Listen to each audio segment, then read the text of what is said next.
നമസ്കാരം കൂട്ടുകാരെ, ഇൽസു യൂട്യൂബ് ചാനലിലേക്ക് എല്ലാവർക്കും സ്വാഗതം. ഇത് നമ്മുടെ കണ്ണൻ സാരഥി. അപ്പോൾ ഏടാകൂടത്തിൻ്റെ ബാക്കിലായിപ്പോയി ആൾ, ഫ്രണ്ടിലാണ് ഇരിക്കുന്നുണ്ടായിരുന്നത്. പോട്ടെ. അപ്പോൾ നമുക്ക് ഇന്ന് നമ്മുടെ കോഴിക്കോടത്തെ രണ്ടാം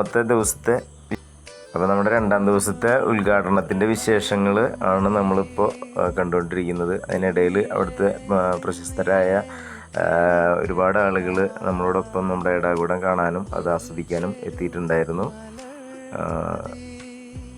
അദ്ദേഹമൊക്കെ വന്ന് കുറച്ച് നേരം അതിനുശേഷം നമ്മൾ വേദിയിലേക്ക് സ്കില്ലെക്സ് 2025 മനോഹരമായ ഈ ഒരു വേദിയിൽ നമ്മുടെ ഒരു പെർഫോമൻസിൻ്റെ ഒരു ചെറിയ ഭാഗമാണ്. അപ്പോൾ നിങ്ങൾ ഇതിൻ്റെ ബാക്കി ഇനിയും ഒരുപാട് വിശേഷങ്ങൾ നിങ്ങളോട് പങ്കുവയ്ക്കാനുണ്ട്. ഈ ഏടാകൂടത്തിൻ്റെ ഓരോ ഏടാകൂടത്തെക്കുറിച്ചും വ്യക്തമായിട്ട് നിങ്ങളെ മനസ്സിലാക്കി തരും. അപ്പോൾ എന്തായാലും സന്തോഷം. Thank you.